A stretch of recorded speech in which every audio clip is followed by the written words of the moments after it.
Дорогие мои друзья и коллеги-саксофонисты, сейчас я хочу рассказать вам немножко про трость и про ее зоны. Это очень важно для того, чтобы сформировать ваш амбушюр правильно. Если мы посмотрим на трость, то мы увидим, что она состоит из нескольких зон. Вот смотрите. Вот эта зона, это кончик трости.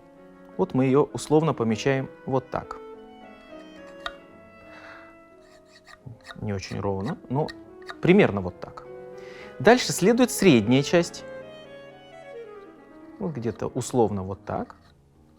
И, собственно, пяточка трости, да, вот это.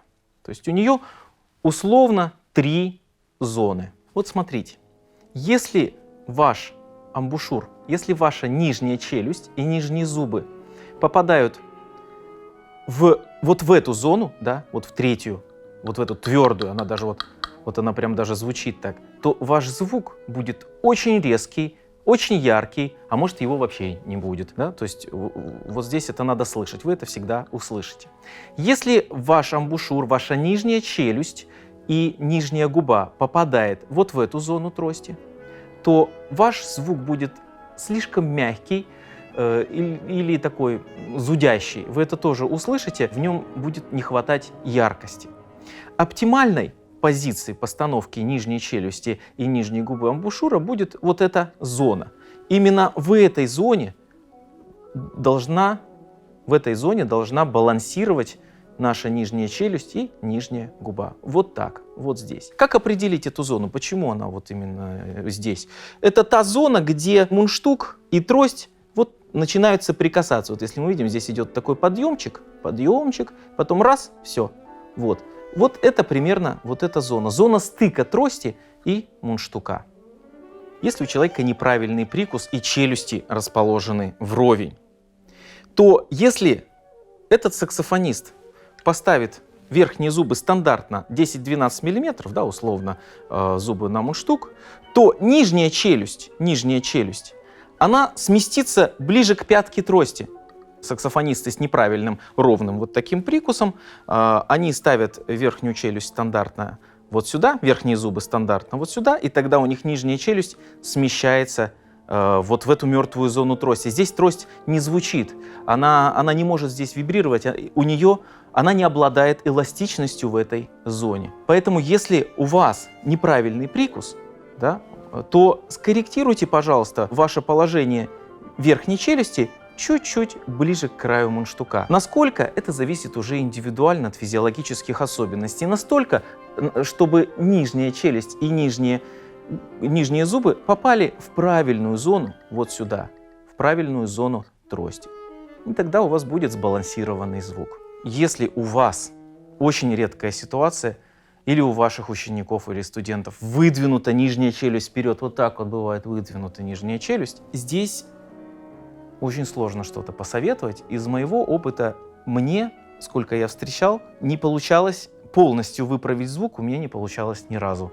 Но, может быть, у вас получится, потому что вот такое строение челюстей — это все-таки очень редкое явление. И тогда просто происходит то, что верхняя челюсть у нас, как бы мы ни смещали верхнюю челюсть к краю мундштука, а нижняя челюсть все равно остается в мертвой зоне трости. И сместить ее никак не получается, уже у мундштука просто не хватает места. Но есть одна хитрость, которая будет, конечно, выглядеть не очень стандартно, да, но она каким-то образом вот эту проблему может решить.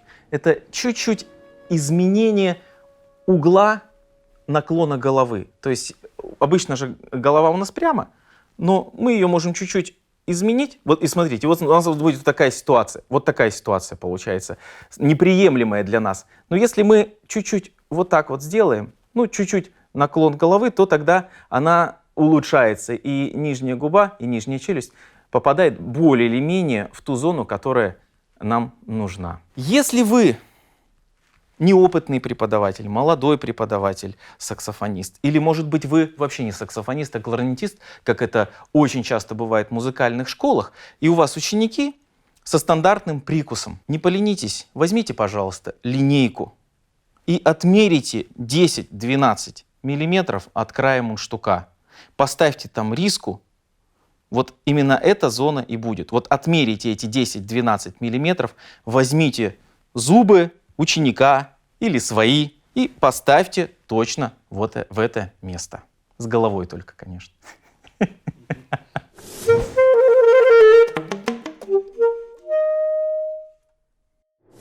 Какие чаще всего встречающиеся ошибки? Такая, не скажу, что очень частая, но бывает, тоже регулярно замечаю. Саксофонисты, когда берут дыхание, регулярно поднимают вот так вот зубы с мундштука. Вот ставят, вот это неприемлемо совершенно. Зубы, верхние зубы, всегда стоят на мундштуке. Это одна из точек такой опоры. Ну, давить сильно не нужно, но вот они стоят. Они должны устойчиво стоять. Дыхание мы берем уголками губ при открытой полости рта.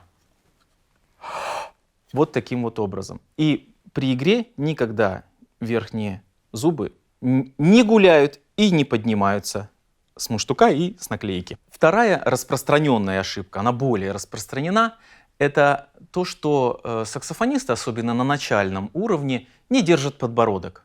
Подбородок должен быть натянут, и вот здесь должна быть вот такая ямочка. Вот такая. Справедливости ради надо сказать, что даже среди профессиональных саксофонистов иногда бывает выдающиеся музыканты, которые это правило не соблюдают. Это в основном джазовые музыканты, даже классические бывают. Конечно, соблюдать это правило желательно, потому что эта позиция более оптимальная, и у вас будет меньше проблем. И еще одна ошибка бывает, это когда саксофонисты слишком сильно вываливают нижнюю губу. Зубы почти касаются трости или реально касаются трости. И тогда получается такой звук страшный, ужасный. Это даже не звук, а такой скрежет. Нужно держать нижнюю губу собранной, но в естественном положении. То есть не нужно ее слишком сильно туда заворачивать и слишком сильно выворачивать тоже не следует. То есть такое естественное положение. Вот как вы вот у вас, когда вы ничего не делаете, вот в таком положении у вас и должна быть нижняя губа. То есть нижняя губа, она должна с одной стороны смягчать звук, а с другой стороны не мешать вибрации трости.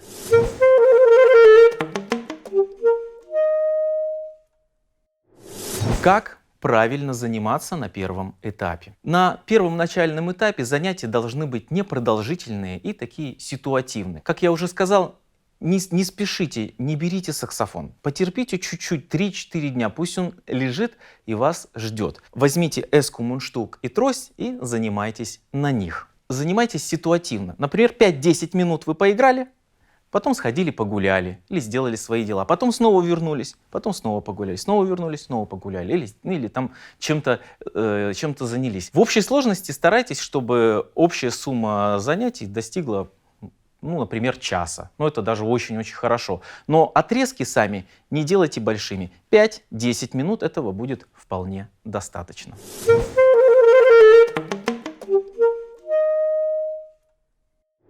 А на этом наш урок окончен.